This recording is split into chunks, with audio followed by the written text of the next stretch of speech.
yeah, TCA summer rolls on indeed. Matt Robinson with you here at, the Satellite Studio beside the lake.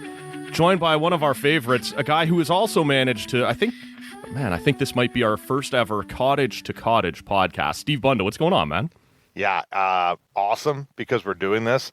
Pretty sure it's the first time we've ever done it, but, we always talk about how awesome and how any time at the lake is good time. Yes. Doesn't matter the weather, just being up at the lake is always better. And nothing against your studio, but I'm sure you'd much rather be sitting where you are right now, enjoying a nice cold one, talking sports, coming off of that intro, which that's pretty cool. You got a band going on now. Sure, man, like the TCA house band. It's definitely not AI. No, it's... but I'm jacked up. I'm loving the fact that we're finally able to do this. We've had some hiccups over the last, month? Like, it's kind of like we had somewhat of a hiatus, and when it's really just been some kind of a curse, but the curse is lifted. We're both at the lake. We're doing the pod. How you doing, Matty? Things are great down here, man. You referenced it, the hiccups. I was down here a month or so ago, maybe, and that was while there was work being done just outside the studio door. You were kind enough to say you'd jump on with me from the cottage then, and then you had a tree fall on some hydro wires, which makes it tough to connect at that point. We're back in town a couple weeks later. All of a sudden, you've got car issues, and we can't get in studio together.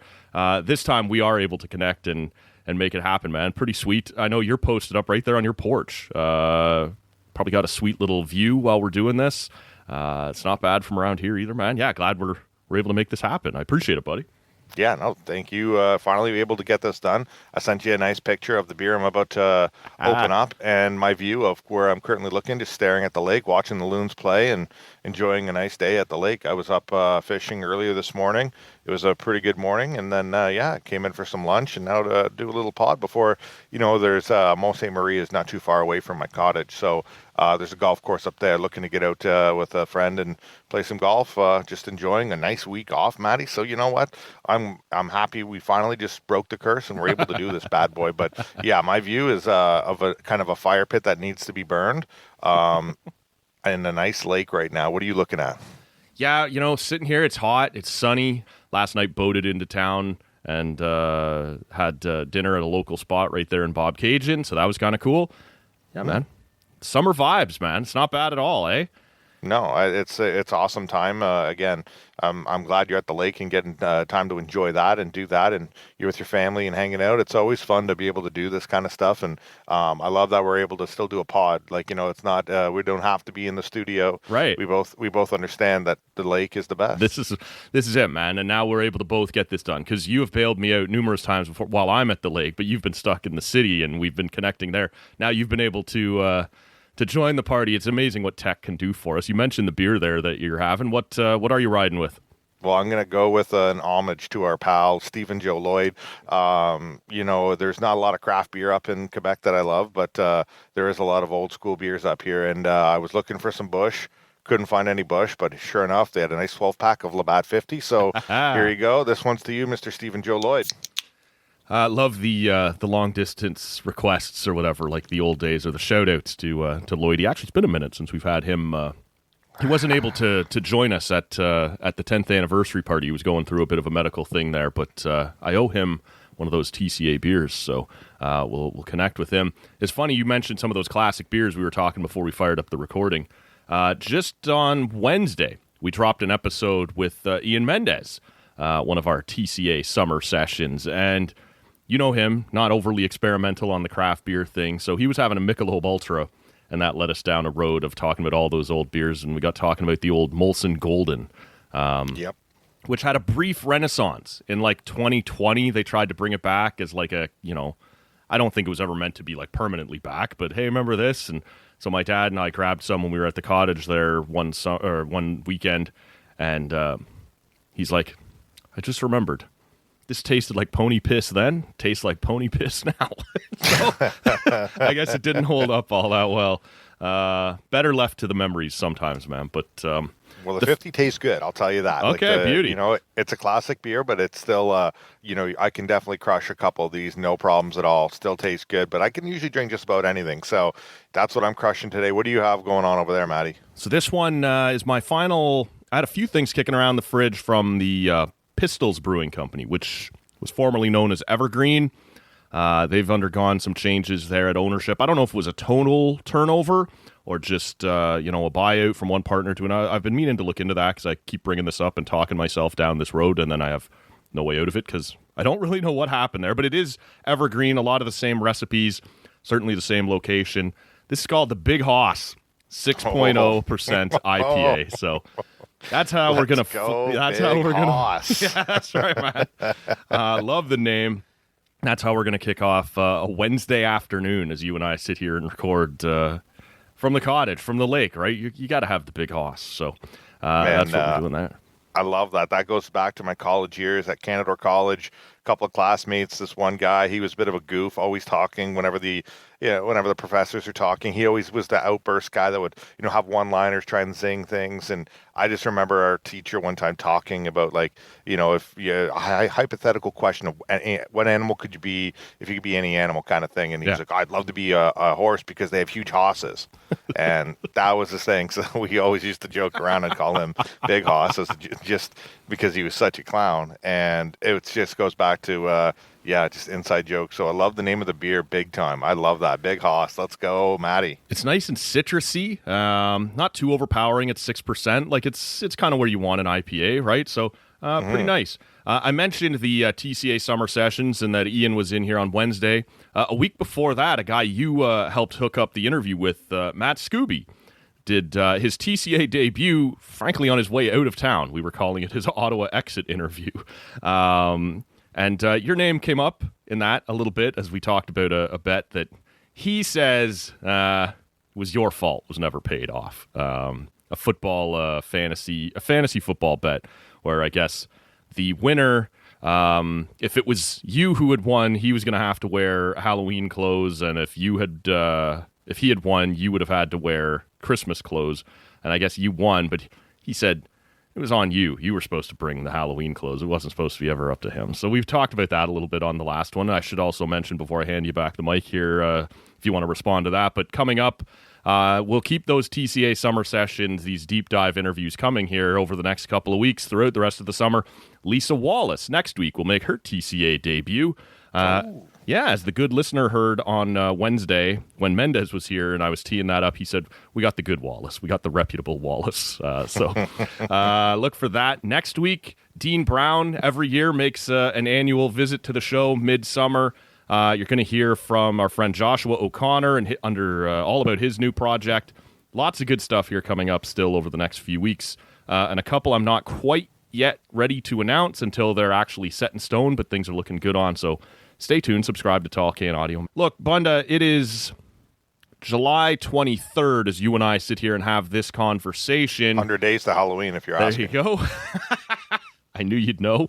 But the Red Blacks are into their bye week, and man, I'm fed up, and I don't think I'm unique in that stance at all. Fans are frustrated, and you circle back to last season where they got off to that really nice first half, and then it sort of went off a cliff in the second half. The semifinal in the East doesn't go well for the Red Blacks, and you're sort of left in the offseason going, okay, what is this team? Are they the first half? Are they the second half? Are they somewhere in between? And I'm one of those guys who likes to come down, likes to try and be logical when I can, short of a Leafs Game 7 thing.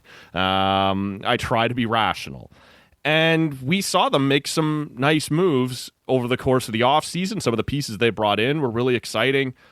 But after everything that's gone on, they have replaced the defensive coordinator. They have replaced the offensive coordinator. They have replaced major pieces all over the roster over the last year or two. And this team still stinks right now, man. They sit at 1-6. They've already blown the tiebreaker against Hamilton, should they get hot here. They've already blown the tiebreaker, I believe, against Toronto as well. They're in trouble, and this season feels lost. I want you to tell me why I'm wrong to be this, pissed off, this fed up, or am I just about justified to have reached that point in July in a CFL season where there's still months to go? It's a good question. Mainly because it's a combination of everything. So how about I do this? I can agree that you're justified in being frustrated but also I'll give you reasons why I think that there are chances that maybe you are wrong and things could get better. Okay. But we'll start with why you're justified. Man, you're right. They had so much hype last year making the playoffs. It was finally a good positive season. It kind of didn't close out strong, and the playoff game sucked, but halfway through the season, everything was rolling. There was a lot of hype. They built on that this year, brought in some good players. You were excited about it. Everybody's excited about it and thinking this team has to be, I put them in the Grey Cup. I thought they were a Grey Cup contender. I thought, East final was like kind of the goal. Like you have to get to the East final to call it a successful season this year. I think the talent they have and the depth and the veteran leaders, everything is kind of in that spot where, you know what, that this team has to start moving forward. And it's been a lot of years of bad football. Last year was the excitement builder, and now this year the expectations were higher. And for them to be 1-6, and like you said, we're in July, and everybody's disappointed. Everybody wants to see this team better. It's kind of hard to see them coming back and making a major playoff run here now and being a Grey Cup team because we just haven't seen it yet. And you look at a lot of the losses this year, and it's so many losses where there's so many self-inflicted wounds throughout the games. And you can go back to almost every single game. That's and the even the game that part, right? It's the penalties. It's the self-inflicted nonsense, the silly mistakes where you're just like, you're killing me, man. And that's where the frustration, like I said, is so warranted because, I know the players and coaches, everybody's clearly frustrated with it too because it just keeps happening. And we'll go back to just, this past week against Hamilton. And, man, it's just small errors, that are just bad. Drew Brown had a very terrible interception. Look, he got hurt, rocked out of the game. Yeah. Terrible. I don't know how a player doesn't get ejected for a hit like that. I know people have been positive about it since then, and I know that Drew Brown himself has been okay with it. He on social media was talking with Deshaun Amos already, and he's apologizing, everything like that. But look, I don't care. You need to protect the quarterbacks in this league. The CFL needs their quarterbacks. It is not a strong enough league for popularity when your quarterbacks are injured and you're seeing second and third string guys play games and you're just not as interested or excited. It's just not the same. Drew Brown needs to be protected in that shot that he took. It was just a complete headshot. It was a 25-yard major. He absolutely still needed to get kicked out of the game, whether it was intentional or not. It was a crown to the helmet and knocked a quarterback out of the game. That's something where you just need to get those plays out of the game. You can apologize all you want. You can give up the 25 yards. It doesn't matter because now Drew Brown is dealing with a concussion. Yeah. I saw him post game. He was in high spirits. He was walking around with the team, and I don't know if he's going to miss next week's game against Calgary after the bye week. But you know what? I'm just going to leave it at I don't know what it is, but no matter what, you can't have that happening to a quarterback in this league, and it's unfortunate Amos for Drew. Sort of said on social, like he came out and he goes, you know what, I see a lot of people taking shots at me, and he goes, and I'm paraphrasing because I don't have the tweet in front of me, but essentially, if you've got me pegged as having been reckless or irresponsible in that play, like with my technique, he goes, fair enough, like I'll take that, but I'm not for those of you calling me a dirty player, that's not, when you saw the hit, did it seem intentional to you, or did it seem reckless, like a guy out of control? Yeah, and I would go, I don't know Deshaun Amos personally to know if it was a dirty or intentional. And again, even if he says it isn't, we'll never know. He was the only one that made that play. We're not inside his head. Yeah. We'll never know. And I don't think he's ever going to personally come out and say, oh, yeah, I meant to do that. Sure. I wanted to take his head off and knock him out of the game. No player is ever going to admit that. But again, whether you meant to or not, you did it. And he was reckless, and it took out a quarterback. Yes. I think that the hit was dirty. It was textbook. Need to get those out of the game 100%. You know what? You could be a good dude and do something wrong. You still got to pay the fine. I feel like that's what should have happened for him personally. But around the game, that was the thing, right? The offensive line was just letting guys through, and it was not good for the first half. You go into the second half, and you have Khalil Pimpleton. You know what? It's 3rd and 1. He just, a small procedure, just flinches out of his stance just a touch early, and you know what? It's 3rd and 5. You have to punt the ball. Mm-hmm. It's something like that where you needed that 3rd and 1 to keep the drive going and keep yourself in the game. It was terrible. Aesop Jr. taking the punt or the kick return out of the end zone, and you're just not realizing, just give up the one. And it's so bad when these small plays add up. And even defensively, the defense has been pretty solid, but then just a couple of miscommunications and play breakdowns, and boom, Hamilton struck, and they took advantage of that. So, this is a team where you got to win by playing clean games. You can usually get by, but you look at last week against Hamilton before they played on Sunday night, you go back 2 weeks ago, and it's a game where it was right there for the taking. You were leading the game, but they just could not get things going offensively. The chemistry, the rhythm, it just wasn't there throughout the game. And Hamilton did not play good. Bo Levi did not have his greatest game, but they still just were able to find a way to win. Well, this is it, right? You knew coming out of that one, like, that's an opportunity missed because you knew he was going to be better. You knew they were going to be better, and you were like, we needed to grab this one. And then you can live with a split. Like, is 2-5 great? No. Is it better than 1-6? It certainly is. And you waved at it. Like, you couldn't get that one done when the opportunity presented itself. And part of the thing that's so maddening about this is that it's all so familiar. Like, it feels like we've seen this before, last year and the year before that. And that's the part that, I know this question's coming. I know everyone's talking about it. It sounds like Bob Dice is the nicest guy in the world and that the players love playing for him. At some point, man, like, I wasn't one of those guys at the end of last year with how it all fit that was calling for his head. I would have understood if they decided, that's enough, this isn't working, it's time to go to a different head coach. I was sort of, this could go either way. But sitting here now at 1-6 with the season lost, and I don't know whether or not, I know the obvious one is everybody's pointing at Rick Campbell because he's already on your staff and he's done the job before. I don't know if that's the guy or not, but we got to be having this conversation now, don't we? At 1-6, I know in football you don't replace your coach mid-season or whatever. Fans are pissed, man, and we're seeing the same things over and over and over. Do you think those conversations are happening internally right now, or are they going to stick with this and ride out the year with Dice? I think they're going to ride out the year, and I personally think that's just the best thing to do right now. I just don't see the look, I understand the frustration is there, but when you look at so much, and I hear the fans clamoring for, get Rick Campbell in there, get Rick Campbell. That's why they brought him in, and there's so much of that going on with fans, and people are upset. And look, again, when you have a season like this where it's been basically a debacle, it's, it's usually where you see problems like that happening, and firings are coming. But I look at the situation as it's an in-season fire. I don't know what's going to change that if this team is going to go on a run to make the playoffs. I think that internally, when you look at a lot of the mistakes, it's player mistakes. And, you look again, you talk about the punt return, I've just brought up the punt return where Winston Jr. is taking it out of the end zone when he shouldn't have. That's why is Rick Campbell not coaching this guy to tell him, hey, like, you don't take this ball out of the end zone. You take it. You take a knee. Right. Like, and so I look at the small aspects of these games and where these problems are happening. And is it penalties? Yeah.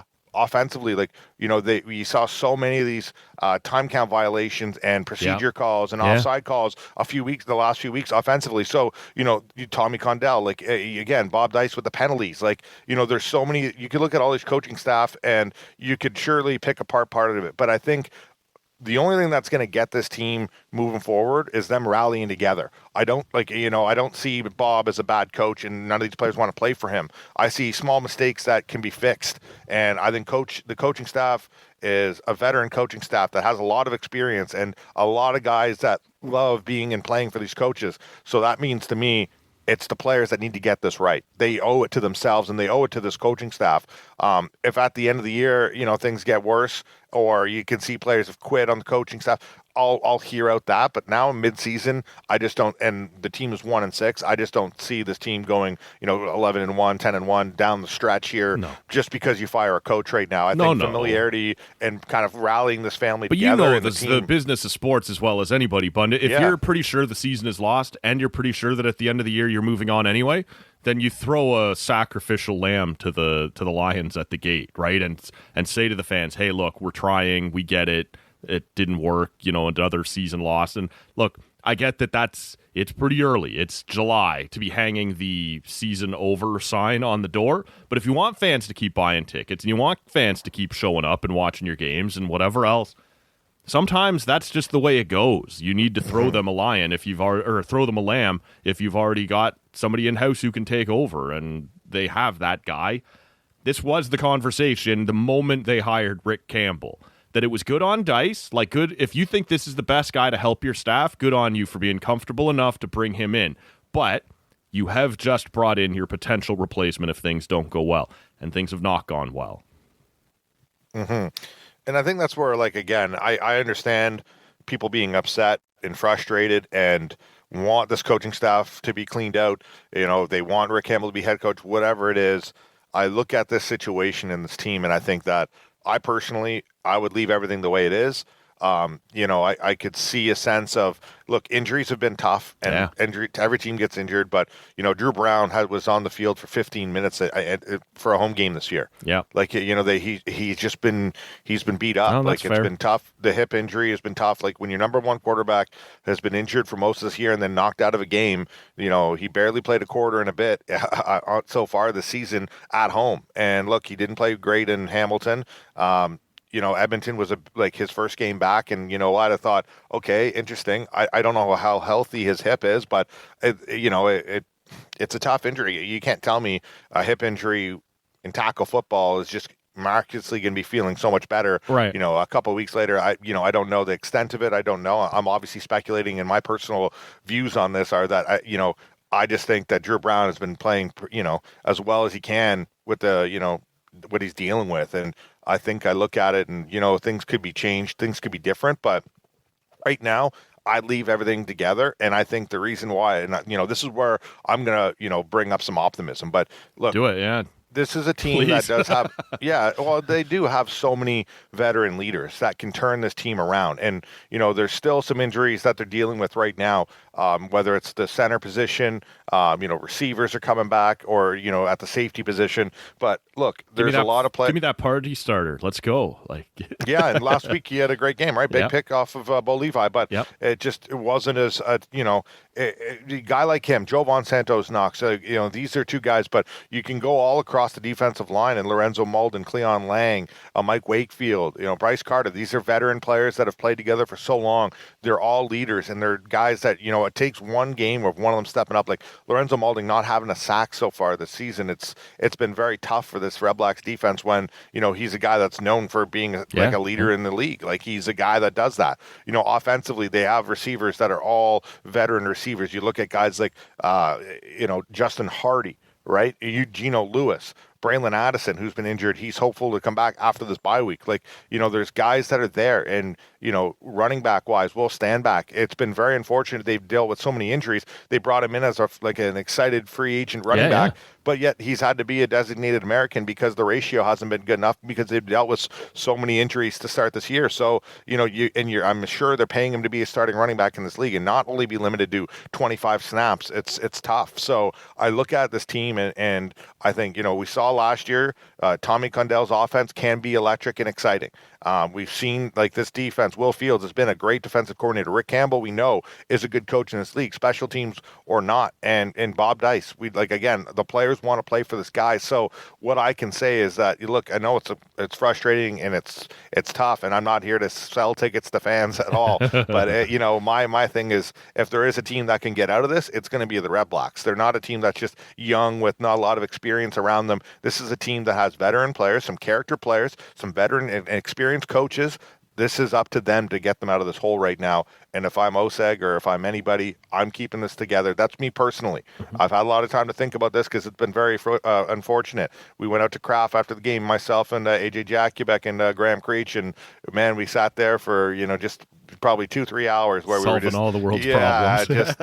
And we're acting like we're coaches and telling everybody what telling ourselves what should be done and looking at the season. But I look at it as, look, this is the kind of you're riding in here. This is the squad you have together. I don't think they're going to make any trades, but I think that if you're ever going to rally a team, the team needs to do it themselves, especially when there's this many veteran leaders on the squad. There's a good mix of young guys that are inserting some juice to the team. I feel like this team has, a big game in them, and I've called it for a couple weeks now. Look, I called the game 2 weeks ago in Hamilton a must win because I thought that was the game where, you need to turn your season around. Hamilton, just coming off a big game against Toronto. Mm-hmm. You have that spot where you lost to Edmonton, but you were close. And I think that was the must win there because I thought if you lose to Hamilton and maybe the way it was even worse, but if they lose to Hamilton, it's going to be harder to come home and then, beat Hamilton again. after they just beat you, right? It's that kind of that mentality thing of, Sure. oh man, we just lost this team, whatever. And the fact that they blew a game where they had the lead, they were like the team that played better, they just couldn't hold on. It was just so tough to watch them lose that game, because then you thought there's no way Bo Levi is going to be bad 2 weeks in a row. And Bo Levi, I don't think has had the greatest games the last 2 weeks against the Ottawa REDBLACKS. No. But I think that he has done enough to win games, and that's the thing when you're Well, this is it, right? It's opportunity self-inflicted lost. wounds Yeah. really hurt that. Yeah. When it's tough.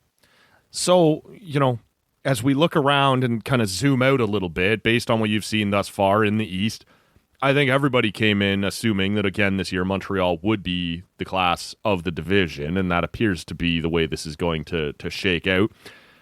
Hamilton has now beaten us twice in a row.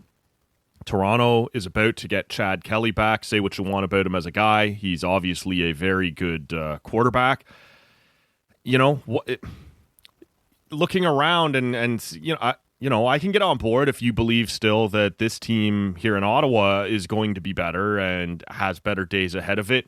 What do you see as the path in the division that lets you back in? Who's still ripe to be picked off if you can get hot here?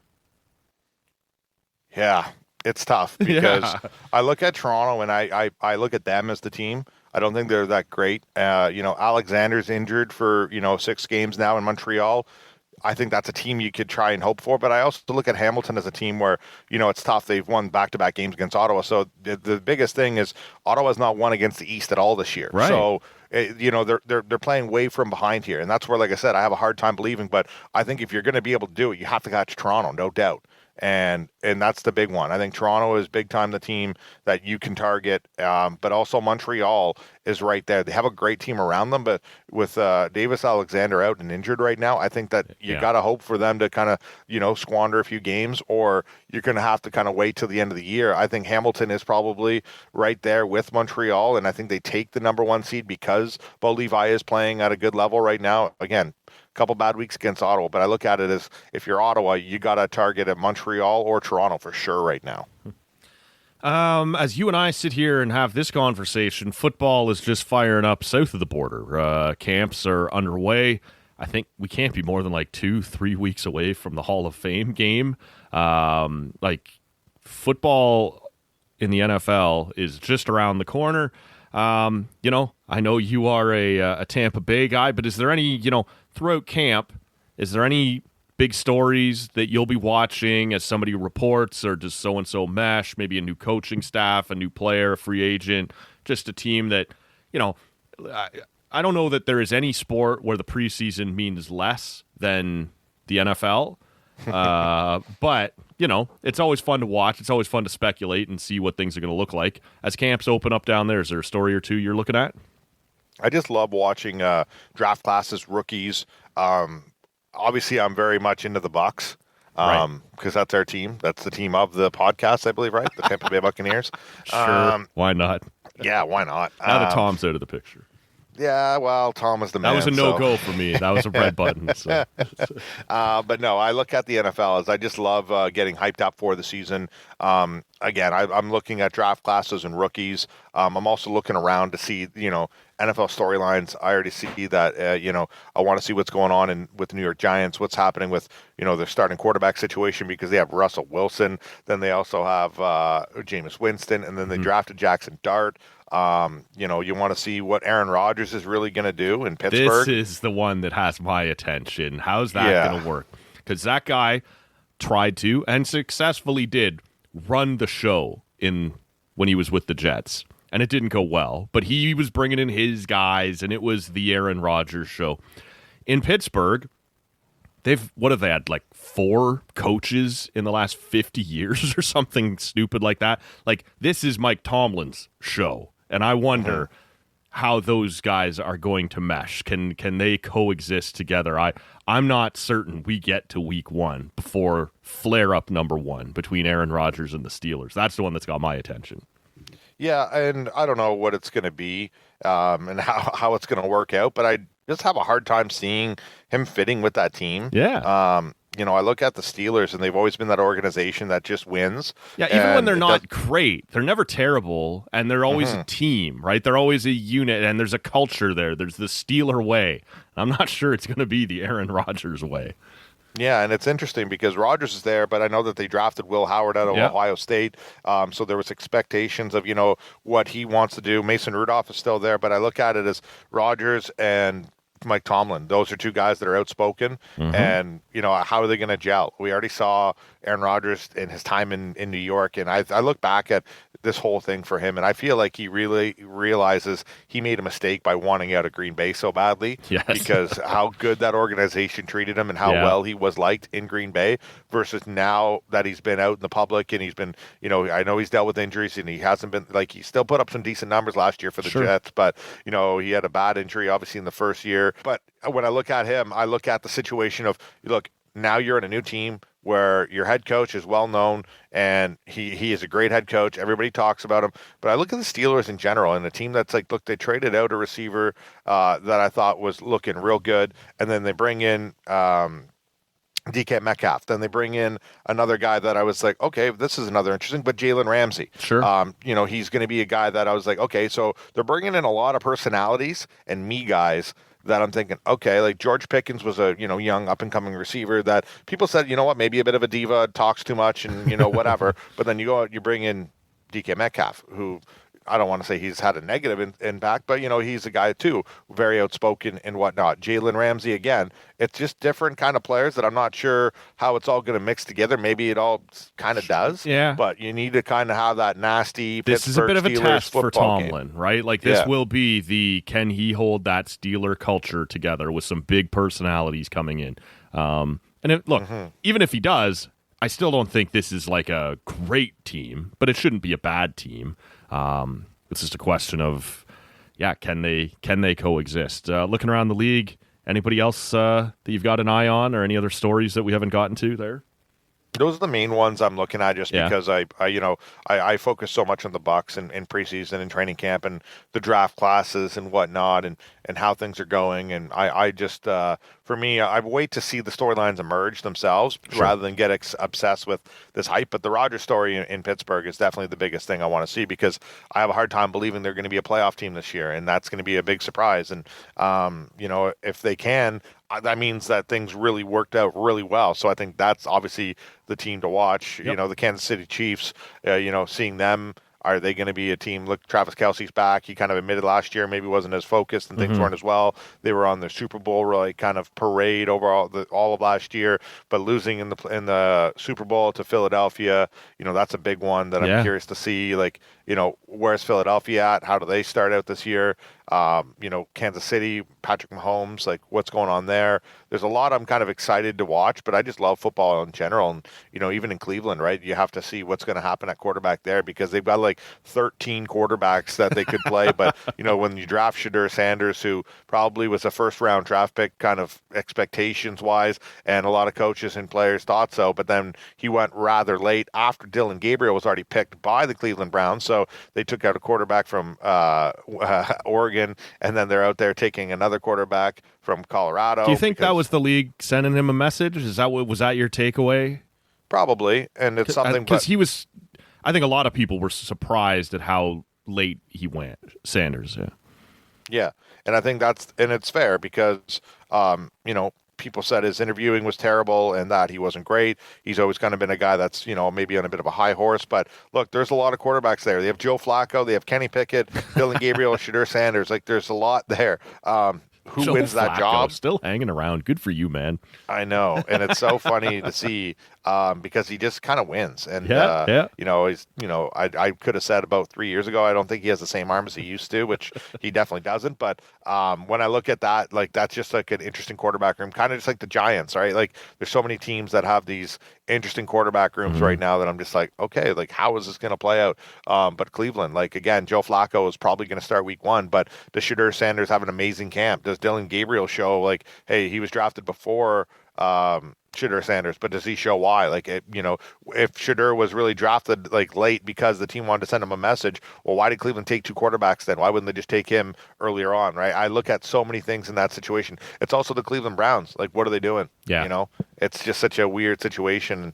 Another situation I want to look at too is just what's going on in Cincinnati, right? The Bengals, we're always so enamored by them. And, I think Joe Burrow is one of the best quarterbacks in this league, but they're a team that always starts so slow and almost gets themselves out of the playoffs, and they're fighting from like midway through the season till the end. Like, they're playing playoff football, and it's so bad. And, they didn't sign their star defensive end who led the league in sacks, and Trey Hendrickson. He's holding out of camp right now. Obviously, like, it's such a weird situation where they just paid Jamar Chase, T. Higgins, like they're bringing in guys. Like, we saw Chase Brown there, the Canadian running back, looking great last year. But what's going to happen with this team? Are they going to be a playoff team, or are they going to be a team that kind of squanders right away, and then they're fighting for their lives once again, which we've seen a couple of times in the last few years. So I could look at every team and give you reasons why I'm excited to see them, but I want to see how things play out throughout the preseason, because the one thing we see about training camps at preseason, when teams are all there, we'll see joint practices, we'll see training camp videos.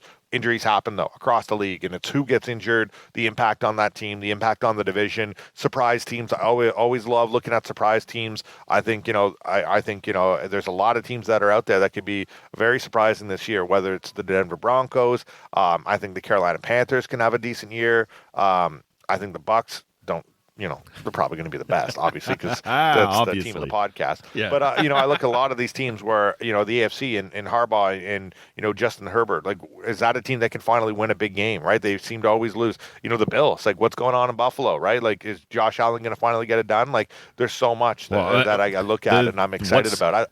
I love it. The big story is almost always, unavoidably, Dallas. Are they going to take a step back? And that would be difficult based on the year they had, but I don't know what they're doing down there right now. I don't know that they know, right? Like, you've still got some talent, but I don't think you're good enough to do much with it right now. So that's always one. Like, everybody always loves, they're, comparable to the Leafs or whatever, where everyone's waiting to see, God, I can't wait for those guys to crash and burn, right? Like, can't wait to see it. Time to take a holiday, shut it down and get away. All my friends are ready to play, and we're headed to the lake. Now I know what you came here for, good times and nothing more. We're walking out that door and headed to the lake. It's a talking summer, baby. Sports talk, and we're sipping on craft beer. You can find us chilling on the lakefront. We can take it to the water.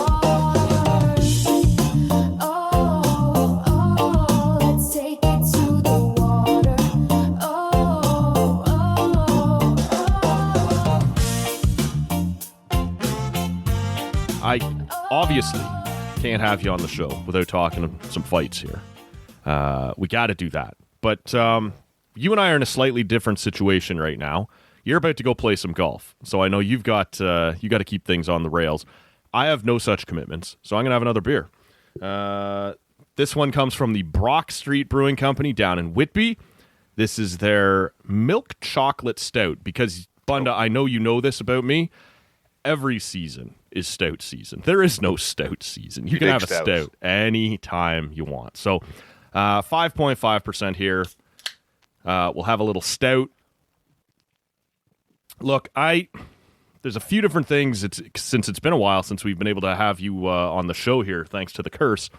There's a few stories that have piled up. For people who don't follow the UFC super closely, there's been a bit of a backlog around the heavyweight championship for a while. John Jones wasn't going to fight. He kind of wanted to fight a retired fireman. They let him do that. But at the same time, Tom Aspinall is coming up, and he's beating everybody. He's fighting anybody they put in front of him, and he ends up winning what they were calling at the time the interim heavyweight championship. And we're going to set up the fight between him and John Jones. And Jones just keeps, I don't, he's not really on my level. I don't really want to fight that guy. And the conspiracy theorists, who in this case I tend to agree with, would suggest that Jones was a little afraid of Tom Aspinall, right? Like, I don't need to put my legacy on the line as a guy who's getting ready to retire and who's undefeated and all this and that against a guy I think might kick my ass. I'll give Bunda a chance here to refute that if he disagrees in a second. And at the end of the day, Jones just goes, fuck it. I'm retired. I'm out. So that sucks for Tom Aspinall, right? Like, Tom Aspinall, first of all, would have had a sweet payday in getting to fight Jon Jones. And if he beats him, you are now the guy. You beat the guy. You beat one of the best ever. And that opportunity was taken away from him. And that all sucks. And only like 6 weeks later, maybe not even, Bunda, we start hearing the Orange Goblin in the White House talk about how he wants to host a UFC event on the lawn of the White House. And it sure feels like that's for real. UFC President Dana White, is a friend of Trump, and as people know, they've been seen together a bunch of times. And now, all of a sudden, Jon Jones is, maybe I'm not retired.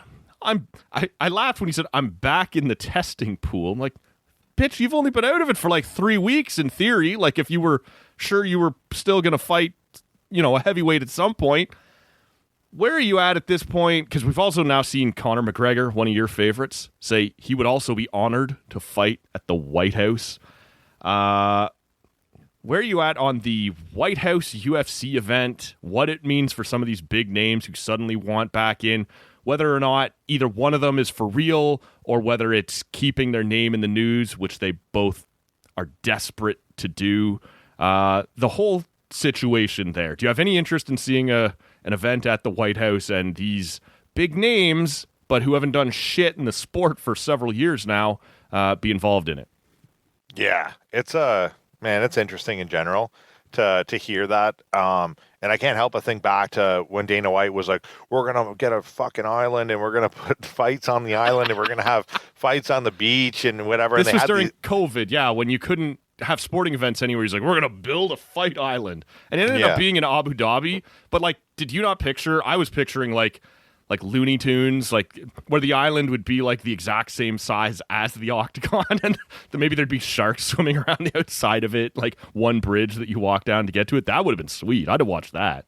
It would have been crazy, but no, I look at it in a sense of like, look, we were excited to see that octagon on the beach, and sure enough, it was just there for promotion, and then there was an actual arena in front of the White House. Sure, it would be cool, as much as I don't really care about American politics or like that Orange Goblin, like you called them, but I'm always down to see something new and different, right? The Sphere was cool to see once.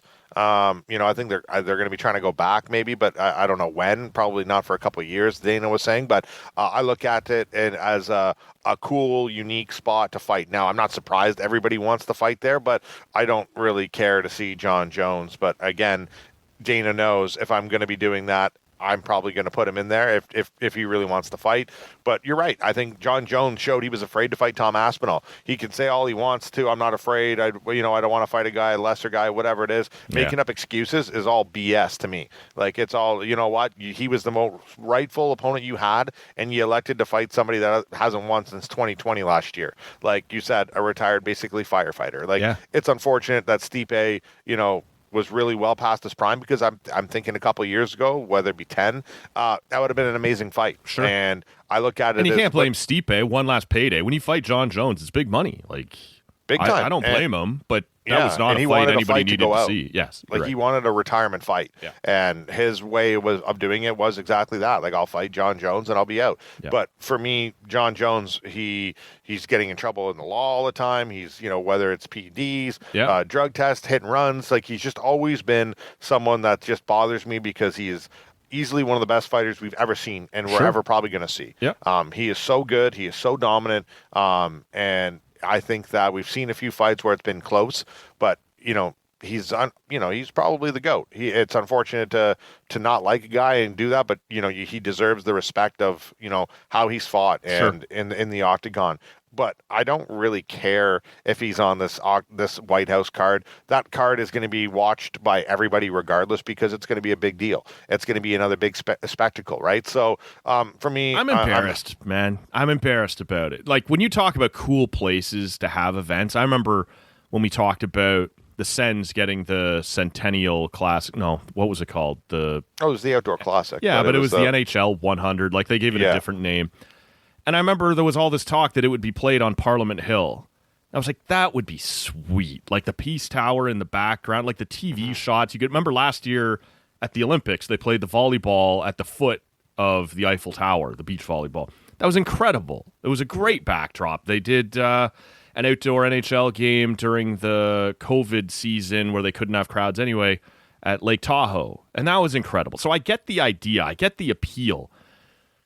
And yet, the UFC at the White House, like, Barack Obama, by all accounts, was a massive basketball fan. And he didn't arrange to have, whether it be an NBA game or like an NCAA Final Four or whatever done there. There's something that's like, and you know me, man, I love the UFC, but it's like, this is buddy, Dana and Donald doing their thing, and we're going to make it look like this is cool, this is hip, this is right. And I'm embarrassed a little bit, both that the sport that I like is hugging so closely the Orange Goblin, and frankly, I do believe sporting events on the lawn of the White House should be beneath what the White House is, right? Like, there's something about this that just rubs me the wrong way. And yeah, you're right. I'm not surprised to see that once the idea has been floated, of course, Conor McGregor, now I'm ready to fight. Now I'll be on this iconic stage. John Jones is suddenly ready to re-enter, and God knows who he'll end up facing. Like, there's something about it to me, man, that just feels kind of slimy. And I like the sport, even though it does a lot of things that embarrass me sometimes. But this is just kind of, it feels like a little bit too far in a way that those other ones that I referenced didn't. The NHL at Lake Tahoe, the Olympics at the foot of the Eiffel Tower, these sorts of things. To me, those feel different. And maybe it's no more complicated than my own politics, saying this president sucks, don't do it. But I don't like it. I think it's kind of gross. Yeah, I mean, I'm kind of just, I would side more with you in general, but again, I'll believe it when I see it happen. Like when this card gets announced and they keep saying it's going to happen, I'll believe it when it legit happens. Because imagine the clearances, right? The Secret Service to let 20,000 people onto the lawn of, like, they're saying they're going to set up stands and do this up. It won't just be the octagon with the White House. They want a real crowd. I can't imagine the security involved in that. Yeah, and again, look, I was there and worked on Parliament Hill. I had to go to that game. I worked it. I covered the alumni game. I covered the practices, and it was cool. It was an awesome experience. They should have played the real game there. I had to get, it would have been really cool. But I mean, it was still cool for them to be able to do that. Course. Yep. I had to go to Ruedi and get my fingerprinting done just to be allowed to be on Parliament Hill and cleared in that area for the game. So look, they can make it happen if they want to. But if they make it happen, again, it's something we can't, again, we're UFC fans. I'm going to watch. And I'll probably watch too. Yeah, and it's probably going to be a good card where you get everybody that wants to fight. If you're going to do this, much like the one at the Sphere that you referenced a little while ago. If we're doing this, if we're spending the money, if we're going to the trouble, it's going to be a big card. It's going to be a great show. So I do get that. But the whole thing just feels kind of slimy to me. And it is. And that's the thing, right? We as UFC fans, we know what we sign up for when we know as much as Dana White's politics and hanging out with Donald and doing all that, it bothers me. He's always been a great businessman that's stuck up for his fighters. That's like, look, he saved the UFC and he's still the face of the UFC, right? And so often we look at fighters as the UFC, but Dana White has been the face of the UFC. And, that's right. He's done a great job keeping it that way. And he's done a great job kind of turning over fighters. I think right now we're in the midst of a turnover for popularity in superstar fighters right now. And I think we're going to see a few more in the next probably year. Start to kind of emerge. And I think that, when you look at this, again, it's not surprising. They're friends, Donald and Dana. They go way back. They're clearly very much involved with each other. Yeah. So when I hear these ideas come up, it doesn't surprise me. No. Will it happen? That's what I would love to know, if it's 100% actually going to happen. And if it does happen, who's on the card, how exciting is the spectacle? Again, it's all different for me, but I just try to look at it without trying to get too political and too crazy, because if you do, you're just going to hate it, and no matter what, and go into it with a negative the space. UFC sometimes struggles. Like, they had a really hard time it came down to the very last minute putting together a compelling UFC 300 card, right? Like, sometimes it's just who's healthy, who's available, who can we get to headline this. And in terms of, I think we talked about it at the time, it ended up being a compelling card in terms of its fight quality, but it did not have the name value that 200 and 100 did for bringing in your casuals, right? So I think that will be the if you're going to do this at the White House, they're going to want the John Jones and the Conor McGregors and the whatever else, which may be a bit of a turnoff for your hardcore fight fans, but would be more compelling to the general viewer who kind of, I remember that name, I kind of know that guy, who might tune back in. We've only got a couple minutes left here. Is there any other, like I said, it's been a little while since we've been able to get you on in the fight world. Is there any other story that has your attention right now? For me, it's Amanda Nunes wanting to come back in and fight once more. Again, retired, but not really. But at least I find that compelling. I like her a lot. That's the one that I'll be intrigued to see here over the next little while. What's been on your mind? What's caught your attention? Yeah, well, you know what? Let's look back to last weekend and, the farewell fight for Dustin Poirier in New Orleans. Max Holloway, beat him, rightfully so. Mm-hmm. He was the more dominant and ready guy. And in Max Holloway fashion, points to the center of the octagon, gave Poirier the chance to kind of go through a war of last 10 Let's seconds. Go. Let's Come see on out here. Let's go. Yeah. And it was pretty funny to just see how at first it was, a badass thing to do. But then Dustin's like, yeah, I'm going to hang on to you. I don't want to get knocked out of my final fight in the last 3 seconds. Why did we see that, Bunda? I was thinking about this just a year or two ago in a BMF fight. It was the same thing at the very end of the fight, 30 seconds to go, whatever. Just both guys, center of the octagon. It was Holloway versus Gaethje for the BMF. Gaethje, yeah, come on out here. Let's just finish this and go, right? Yeah, love that, man. Yeah, and then even Topuria did it as well to him when they fought. Yeah. It was a big deal to him too. So to see him do it again, and Dustin, I thought it was pretty. There was a couple of videos I watched, but after the second time he had beaten Holloway, there's the video of Holloway's son kind of crying because it was the first time he's lost. He was so upset and he was really rattled, and then his son kind of consoling him in the octagon, congratulating his career. Mm-hmm. I thought that was kind of a full circle because Dustin went and consoled his son. Yeah. Max Holloway's son, saying his dad's going to be all right. It's okay. Yeah. He'd never seen him get knocked out like that and lose a kind of a fight like that. I thought that was interesting, and you always want to see. I was rooting for Dustin to kind of go out on his own and have a win, just because I think that he deserved that. He's been such a great ambassador for the UFC over the years, and I guess that was just something that was a very exciting kind of fight to watch, and even to look at. Now you said you bring up anything else. Yeah. I think the recent announcements have been pretty good too. And you look at UFC 320, Ankalaev versus Pereira 2. That's something I'm excited to see. You got Pereira's become one of those guys that's can't miss, right? Like, this guy's become a can't miss fighter. Like, you have to watch. Pereira. Yeah. Yeah, no, he is, and I think that he had a really sloppy and terrible outing against Ankalaev in the last game. Yep. And then, in the last fight that they had against each other. So I think that was one where everyone was kind of surprised to see, because we were just talking about how, Pereira is probably going to move up to heavyweight and fight John Jones and whatnot. And there was so many rumors. And it's like, meanwhile, your title's right in front of you. And I always hate when you hear fighters talk about moving up before they're even done the fight. And then, sure enough, that's exactly what happened, where he lost. And, I like the Merab versus Sandhagen for the Bantamweight Championship. Mm-hmm. That's something where Sandhagen has been always floating around title chances and opportunities, and he's kind of never just really gotten it. I'm excited to see him in there. And then you have Prohaza versus Roundtree as well on that 320 card. Yep. You also have 321 that was just announced, Aspinall versus Gone. So Aspinall's first title defense. Finally, the heavyweight division can resume. Right. Because it's been held up. It's been middle guys kind of fighting it out. Yeah. While the top of the card has been just kind of, all right, what's happening here? Now that John Jones is gone, they announced October 25th, it's going to be happening. So I'm excited for that.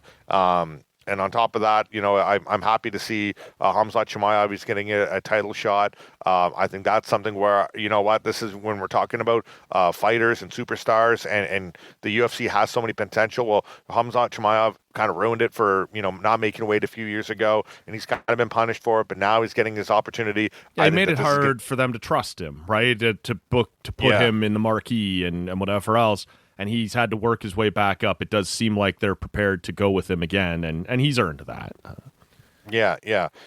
So I'm happy to see him get one. I know Paddy Pimblett and Ilia Topuria, they've been kind of going back and forth for their lives. They hate each other. They want to fight each other. That's an exciting one. I know Justin Gaethje has been talked about as a potential opponent for Paddy Pimblett as well, but I think Paddy is that guy that he is a superstar in the making as well. He's right there, and if he can get a win or he fights in that championship, I think that first off, Ilya now moving up to lightweight, I want to see, actually a fight happen where he defends it, but I want to see it be a legit opponent, someone in the top that deserves it, not just right to it. But that's a big one that I was excited to see. And Justin Gaethje, I think, is rumored as an opponent for Paddy Pimblett. He's like, no, I don't want that fight. I want a championship fight. So you know what? He deserves it. I think Gaethje deserves a title shot. Sure. I guess Topuria first, and then you know what? For Paddy, I think he deserves a top 5 guy. And then, we'll go from there kind of thing. But for Paddy, I think that there's some guys there right now. Carlos Ulberg in the light heavyweight division, I think, is another one. I think there's a couple guys that we're starting to see in Topuria. It's starting to get there, and I think he's very close. But this is going to be, the next year, I think, is going to be exciting in the UFC just because we're starting to see some of these guys now kind of carry on and take the torch of the next kind of turnover. superstars. Yeah, it's I'm tough. Curious to get your take. Sorry, man, but on that one that I brought up, Nunez coming back for Kayla Harrison, does that interest you at all? Like, or does it do much for you, or is that one, like, was there somewhere else you think they could have gone with Kayla? I think that's the biggest fight that you can make. My only thing is I don't know what you do with Kayla Harrison after that, right? If she beats the GOAT, if she doesn't, are we in another spot with the UFC, which we saw what happened with GSP? Yeah. He come out of retirement, he beats Michael Bisping for the middleweight championship, right? And then he's giving it up because he didn't really want to defend it. He just wanted to come back for one more fight. So if Amanda Nunes wins it, what happens then? Your championship is now your champion in general. Doesn't like I hate these kind of fights because it just doesn't the future after the fight. It's funny, Bunda. We talk about this in pro wrestling, right? When you bring The Rock back or whoever, whatever legend who's coming back for one night, and he's going to fight whoever you're on your roster. Like, let's say it's Gunther. Okay, so if Gunther wins, that's great, but it was just a one-night thing. It didn't really accomplish anything. And I know this is all script. If The Rock beats him, now what? Like, The Rock's gone again, and one of your top guys just lost for no reason. And now this is real, and I get it. Amanda Nunes is one of the best of all time. But if you bring her in and she beats Kayla Harrison and then just goes home and sits on the couch again and resumes retirement, what good was that for Kayla Harrison? What good was that for your company? For that night, you sold some tickets and certainly some buys on pay-per-view, but maybe it wasn't great for business. Now, if Kayla wins, she crowns herself now as having put that on her mantle or whatever you'd want to call it. So there is appeal, there is upside, but there's risk, right? And that's my point exactly. Is it's kind of a, I don't know, and if she beat, and like again, if Harrison beats Nunes, like you kind of got to be like, well, now is she the new GOAT? Right, like that's the thing. Like Amanda Nunes is known as like probably the best women's fighter of all time, if not one of the best UFC fighters of all time. Right. So for her to kind of be able to do that, does she fight Pena again? Right, Juliana Pena, who never really got her rematch with her. She was so upset about the, that like that's a rivalry match. Pena should be pissed now, right? Oh, okay, so you're not really retired. You're coming back. But not for me. I don't love the whole thing. Okay. I don't love when fighters come out of retirement just to try and get that belt back or defend that big person. And I think that that's exactly where this spot is. But it's a no-brainer right? for the UFC to make something like that. Yeah. You kind of have to if she wants to and she's legit. But I just look at it as if, again, like you said, she goes back to sitting on the couch. Well, then Kayla Harrison's kind of just there chilling, and it's just like, all right, cool. Well, now we're probably going to be in a stalemate for a couple of years. Yeah. That's probably where we can wrap this one up. Bunda's got a golf game to get to. I've got. I'm frankly just gonna plunk right back in the lake here. It's like 28 degrees on a Wednesday afternoon. Can't blame you for that. No. Look, this has been cool, man, to do cottage to cottage for the first time. Appreciate you making the time. I'm glad we were able to kick the curse and make that go away. What do you got coming up, man? You're on holidays, I guess, for the next few days here, and then back on CFRA next Monday. Is that about right? Yep, I'm back Monday. Then, REDBLACKS game on Thursday night. I'm off Friday of the long weekend. So, you know what? I'll be back here. I'm going to spend a lot of time. We do still have to get you back in studio because our friend Angela has left another package for you from the Lake of Baysboro. Don't we love Angela? Of course. She's always bringing us peach, beers. Man. She's so yeah. She left something the last time she was in, and I said, we're working on it, but we're cursed a little bit here, and so when we're both in town, we'll get that sorted out, man. But absolutely. Yeah. Lots of time up at the lake. August, I have a good chunk of time off, so I'm going to be back up here a lot. So honestly, we'll probably have to do another one, and we're probably going to have to do a Halloween one soon because Spirit Halloween is going to be open in like 3 weeks. There's one like right behind my condo, man. It's and the sign's up, like they're coming in, like they're ready. That's what I'm talking about. Coming soon. It says July. It's in July. It says it's coming soon. You're like 100 days. Can we chill? Can we please? 100 days to Halloween. Yeah. It's usually mid-August to late August where they open up their stores, and it's always just so fun to get in there and buy the new Halloween shirts that they have. Send them to Matt Scooby shirts down in Toronto. Yeah, if I find them a tie, I'll send it to them. There you go. That's where we'll wrap this one up. As I mentioned a little earlier, if you did miss it, Matt Scooby was here 2 weeks ago. You can scroll back on your podcast feed or visit tallcanaudio.com. Ian Mendez was here earlier this week for another TCA summer session. Lisa Wallace next week. All kinds of great stuff coming up throughout August as well. And Bunda was right. Now that we know we can do this and we can connect lakefront to lakefront, cottage to cottage, we'll do that again too. So stick around for all of that. Make sure you're subscribed wherever you're hearing us right now. Follow along on social media at Tall Can Audio. He's on social media at SteveBun91. We'll link to all of that in the show notes. Bunda, appreciate you, man. Have a good round. Yeah, well, you know what? Appreciate you. I'm excited we were able to do this finally. Break the curse. And Matt, go enjoy some time on the lake because, like I said, any time in the lake is good. Are you a time, swimmer? So. Do you get in much? Nah, not really. No way. I'll after the golf game, I'll probably come back and I'll jump in after that, just because it's I'm a like kind of that's how I kind of bathe. I'll jump in the lake, quick bar of soap and get out, and then I just jump in to cool off, kind of thing. I'm not much of a swimmer. I don't like it. I do almost every day that the sun's out. I'm in a couple of times and in and out, and grab a beer and a speaker, Bluetooth speaker, put them at the end of the dock, and in you go and enjoy it for a little while. So that's what I'll be doing for the rest of my afternoon, man. And you'll be out there on the golf course sweating it out. But best of luck to you. Yeah, thank you, Matt, and thanks again. We'll wrap it up here and shut this one down. For Steve Bunda, my name is Matt Robinson. Thank you so much for listening. We're back next week. Don't forget to be subscribed for Lisa Wallace and her TCA debut. That's going to be a lot of fun. We'll see you next time.